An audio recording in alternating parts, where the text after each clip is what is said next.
Hello നമസ്കാരം, എല്ലാവർക്കും Dev's cooking വേൾഡിൻ്റെ പുതിയ വീഡിയോയിലേക്ക് സ്വാഗതം. ഇന്ന് ഞാൻ നിങ്ങൾക്ക് പറഞ്ഞു തരാൻ പോകുന്നത് എൻ്റെ അമ്മയുടെ ഒരു സ്പെഷ്യൽ ചെമ്മീൻ മസാലയുടെ റെസിപ്പിയാണ്.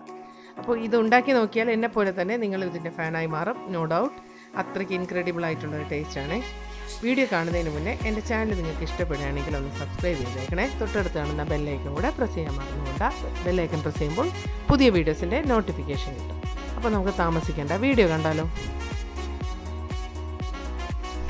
അപ്പോൾ ഞാനിതാ 1 കിലോ ചെമ്മീൻ വൃത്തിയാക്കി വെച്ചിട്ടുണ്ട്.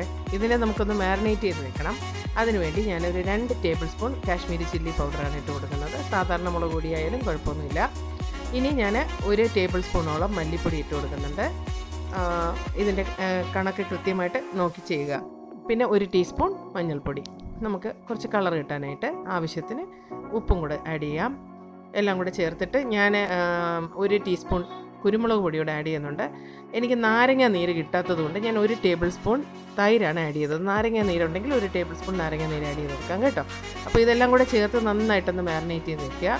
മിക്സ് ചെയ്ത് ഒരു അരമണിക്കൂർ, ഏറ്റവും കുറഞ്ഞത് അരമണിക്കൂർ. നിങ്ങൾക്ക് തിരക്കുണ്ടെങ്കിൽ പെട്ടെന്ന് ചെയ്യാം, കുഴപ്പമൊന്നുമില്ല. അപ്പോൾ നന്നായിട്ട് മസാല പിടിച്ച് വന്നിട്ടുണ്ട്. ഹാഫ് ആൻ അവർ ഞാൻ വെച്ചു. ഇനി നമുക്കിത് നന്നായിട്ടൊന്ന് വറുത്തെടുക്കണം. എന്നാൽ ഡീപ്പ് ഫ്രൈ ആകണ്ട, അല്ലാതെ ചെറിയതായിട്ടൊന്ന് ഷാലോ ഫ്രൈ ആക്കിയാൽ മതി. അതിനുവേണ്ടി ഞാനൊരു പാൻ ചൂടാക്കാൻ വെച്ചു. ഇനി കോക്കനട്ട് ഓയിലാണ് ഒഴിച്ചു കൊടുക്കുക. കോക്കനട്ട് ഓയിലാണ് ഇതിന് ടേസ്റ്റ് കിട്ടുന്നത്. അപ്പോൾ ഓയിലൊക്കെ നിങ്ങളുടെ ഇഷ്ടാനുസരണം കൂട്ടുകയും കുറയ്ക്കുകയൊക്കെ ചെയ്യാം, ആവശ്യത്തിന് മതിയാവും. അപ്പോൾ അതിന് ഞാനൊരു കുറച്ച് ഓയിൽ ഒഴിച്ചു കൊടുത്തിട്ട് ഇതൊന്ന് ഫ്രൈ ചെയ്തെടുക്കുകയാണേ. ഫ്രൈ ചെയ്തെടുക്കുമ്പോൾ ഒരുപാട് മൊരിഞ്ഞു പോകണ്ട, കാരണം വീണ്ടും നമ്മൾ ഈ ചെമ്മീനെ വേവിക്കുന്നുണ്ട്. അപ്പോൾ ജസ്റ്റ് ഒന്ന് മൊരിഞ്ഞ് കിട്ടിയാൽ മതിയാവും, ഒന്ന് ശ്രദ്ധിച്ചോളണേ. അപ്പോൾ നമ്മുടെ ചെമ്മീൻ ഏകദേശം ഒരു 10 മിനിറ്റൊന്നും ആയിട്ടില്ല. എനിക്കൊരു 5 മിനിറ്റ് കഴിഞ്ഞപ്പോഴേക്കും അത് ഫ്രൈ ആയി വന്നിട്ടുണ്ട്. ഇത് കണ്ടില്ലേ, ഇതാണ് അതിൻ്റെ ഒരു പരുവം. ഇനി നമുക്കിത് കോരി മാറ്റിയിട്ട് ഈ പാനിൽ തന്നെ നമുക്ക് ബാക്കി കാര്യങ്ങൾ ചെയ്യണം. അല്ലെങ്കിൽ വേറൊരു പാൻ എടുക്കാം, പക്ഷേ ഈ പാനിലാവുമ്പോഴത്തേക്ക് അത് കുറച്ചുകൂടെ ടേസ്റ്റി ആയിട്ട് എനിക്ക് തോന്നി. ഇനി ഇതിൽ നമുക്കൊരു പ്ലേറ്റിലോട്ട് കോരി മാറ്റാം. കോരി മാറ്റിയിട്ട് നമുക്ക് ബാക്കി കാര്യങ്ങളെല്ലാം ഞാനെല്ലാം നേരത്തെ കട്ട് ചെയ്ത് വെച്ചിട്ടുണ്ടായിരുന്നു. കുറച്ച് സവാള, ഏകദേശം ഒരു 2 സവാള ഞാൻ എടുക്കുന്നുണ്ട്.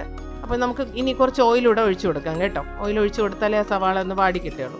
അപ്പോൾ ഞാനൊരു ചെറിയ 2 സവാള നൈസായിട്ട് തിന്നായിട്ട് അരിഞ്ഞത് ഇവിടെ ആഡ് ചെയ്ത് കൊടുക്കുന്നുണ്ട്. ഇപ്പോൾ സവാളയ്ക്ക് പകരം നമുക്ക് ചെറിയ ഉള്ളിയാണെങ്കിൽ അതും ഓക്കെയാണ്. ഇനി ഞാനൊരു അല്പം ഉപ്പ് കൂടെ ആഡ് ചെയ്ത് കൊടുത്തു. ഉപ്പ് കൂടെ ആഡ് ചെയ്യുമ്പോൾ പെട്ടെന്ന് അത് വഴന്ന് കിട്ടിക്കോളും. ഇത് നന്നായിട്ടൊന്ന് വഴറ്റിയെടുക്കുക. അപ്പോൾ നേരത്തെ അതിൽ മസാലയൊക്കെ ഉള്ളതുകൊണ്ടാണ് ഈ കളർ വന്നത് കേട്ടോ. നന്നായിട്ടൊന്ന് വഴന്ന് വരുമ്പോഴേക്കും ഞാനൊരു വലിയ ടൊമാറ്റോ സ്ലൈസ് ചെയ്ത് വെച്ചിട്ടുണ്ടായിരുന്നു. കൂടാതെ ഇനി 1-2 കാര്യങ്ങളുണ്ട്. ഒരു 4 പച്ചമുളകും, ഒരു 4 കഷ്ണം വെളുത്തുള്ളിയും, ഒരു ചെറിയ കഷ്ണം ഇഞ്ചിയും, ഇത്രയും ഞാനൊന്ന് ചെറുതായിട്ടൊന്ന് ഗ്രൈൻഡ് ചെയ്തെടുത്തിട്ടുണ്ടായിരുന്നു. ഒന്ന് ചതച്ചെടുത്താൽ മതിയാവും. അതും കൂടെ ചേർത്ത് കൊടുത്തു കേട്ടോ. അപ്പോൾ എരിവിന് ഞാൻ കാശ്മീരി ചില്ലി പൗഡർ ആയതുകൊണ്ടാണ് ഈ പച്ചമുളക് ആഡ് ചെയ്തത്. നിങ്ങൾ സാധാരണ മുളക് പൊടിയാണ് ഇടുന്നതെങ്കിൽ ഇത്രയും മുളക് വേണ്ട. ഇനി ഞാൻ ഒരല്പം 1 ടീസ്പൂണോളം മല്ലിപ്പൊടിയും കൂടെ ആഡ് ചെയ്ത് കൊടുക്കുന്നുണ്ട്. അതുപോലെ 1.5 ടീസ്പൂൺ കുരുമുളക് ചതച്ചതും ആഡ് ചെയ്യുന്നുണ്ട്. അപ്പോൾ ഞാൻ ഇപ്പോൾ ഇട്ട് കൊടുത്തത് കുരുമുളകല്ല, തെറ്റിപ്പോയി. ഞാൻ മസാലയാണ് കേട്ടോ, നമ്മുടെ സാധാരണ മസാല ഉണ്ടല്ലോ, എല്ലാ ഹോൾ മസാല പൊടിച്ചതാണ് ഞാൻ 1 ടീസ്പൂൺ ഇട്ടത്, മാറിപ്പോയേ, അതൊന്ന് ശ്രദ്ധിച്ചോളണേ. ഇനി ഞാൻ ചെയ്യാൻ പോകുന്നത് 1 കപ്പ് തേങ്ങാപ്പാൽ, നല്ല കട്ടിക്കെടുത്ത തേങ്ങാപ്പാൽ ഞാൻ ചേർക്കുന്നുണ്ട്. അത് ഇതിനൊരു സ്പെഷ്യൽ ടേസ്റ്റ് കൊടുക്കും. അപ്പോൾ ഇതെല്ലാം കൂടെ നന്നായിട്ടൊന്ന് മിക്സ് ചെയ്ത് നന്നായിട്ടൊന്ന് വെന്ത് വരുമ്പോഴേക്കും നമുക്ക് നേരത്തെ വറുത്ത് വെച്ചിരുന്ന ചെമ്മീൻ ഇട്ട് കൊടുക്കാം. അപ്പോൾ ഈ തേങ്ങാപ്പാലിൻ്റെ ആ ഒരു ഇതിൽ നന്നായിട്ടിത് വെന്തോളും. അതൊരു മീഡിയം ഫ്ലെയിമിൽ നമുക്കിട്ട് ഒരു 5 മിനിറ്റ് വേവിച്ചെടുക്കാം. ഇങ്ങനെ കുറച്ച് കുറുകിയ ചാറ് വേണമെങ്കിൽ കുറച്ചുകൂടെ നിങ്ങൾക്ക് അത് വറ്റിച്ചെടുക്കാം. പക്ഷേ ഇത് കുറച്ചുകൂടെ എന്താണ്, ഇത്തിരി ലൂസായിട്ടിരിക്കുന്നതായിരിക്കും ടേസ്റ്റ്. കുറച്ച് ഉപ്പൂടെയൊക്കെ ആഡ് ചെയ്ത് കൊടുത്തു.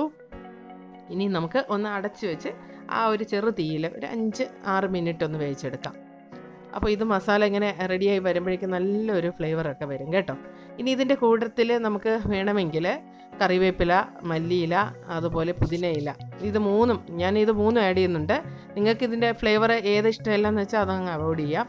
ഇത് 3ഉം ഇട്ട് കൊടുത്താൽ നല്ല ടേസ്റ്റ് ആയിരിക്കും. 3ഉം കൂടെ ഞാൻ ഇട്ട് കൊടുക്കുന്നുണ്ട്. അപ്പോൾ നമ്മുടെ കറി ഏകദേശം ആയിട്ടുണ്ട്. നല്ല കണ്ടില്ലേ, ഇത് ഇത്രയും തിക്ക് ഗ്രേവിയാണ് ഇതിന് ടേസ്റ്റ്. അപ്പോൾ ഇനി ഞാൻ ലാസ്റ്റ് 1 ടീസ്പൂൺ കുരുമുളക് പൊടിയുടെ, എനിക്ക് കുരുമുളകിൻ്റെ ഫ്ലേവർ ഇഷ്ടമായതുകൊണ്ട് ഞാൻ 1 ടീസ്പൂൺ കൂടെ ഇട്ട് കൊടുത്ത് നന്നായിട്ടൊന്ന് മിക്സ് ചെയ്ത് മൂടി വെച്ചു. ഇത്രയേ ഉള്ളൂ, നമ്മുടെ കറി ഇവിടെ റെഡി ആയിട്ടുണ്ട്. ഇനി നമുക്ക് സെർവ് ചെയ്താൽ മാത്രം മതിയാവും. അപ്പോൾ ഇത് കാണും പോലെ തന്നെയാണ് ഇതിൻ്റെ ടേസ്റ്റ്. അപ്പോൾ നിങ്ങളൊന്ന് ട്രൈ ചെയ്ത് നോക്കണേ. ഇത് നമുക്ക് ഏത് സംഭവത്തിൻ്റെ കൂടെ, അതായത് ഞാനിവിടെ ഗീ റൈസാണ് റെഡിയാക്കിയിരിക്കുന്നത്. ഗീ റൈസിന് സൂപ്പർ ടേസ്റ്റാണ്. അതുപോലെ നമുക്ക് അപ്പം, ചപ്പാത്തി, നമുക്ക് സാധാരണ ചോറ്, ദോശ ഏതിൻ്റെ കൂടെയും ചേരും കേട്ടോ. ബെസ്റ്റ് കോമ്പിനേഷനാണ്. ഗീ റൈസ് ഒരു പ്രത്യേക ടേസ്റ്റ് തന്നെയാണ്.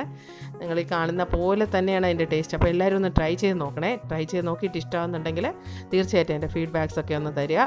ഇതുപോലെയുള്ള നല്ല നല്ല ടേസ്റ്റി ആയിട്ടുള്ള വീഡിയോസ് ഇനിയും നിങ്ങൾക്ക് വേണ്ടി ഞാൻ വെച്ചിട്ടുണ്ട്. ഉടനെ നമുക്ക് ഓണം വീഡിയോസിൽ കാണാം. അപ്പോൾ ഈ ചെമ്മീൻ റെസിപ്പി ഇഷ്ടമായിട്ടുണ്ടെങ്കിൽ എനിക്ക് കമൻസൊക്കെ തരുമെന്ന് വിചാരിക്കുന്നു. അപ്പോൾ ഇനി വീണ്ടും നല്ലൊരു കിടിലൻ റെസിപ്പി ആയിട്ട് നമുക്ക് കാണാം. അതുവരേക്കും stay safe and good bye.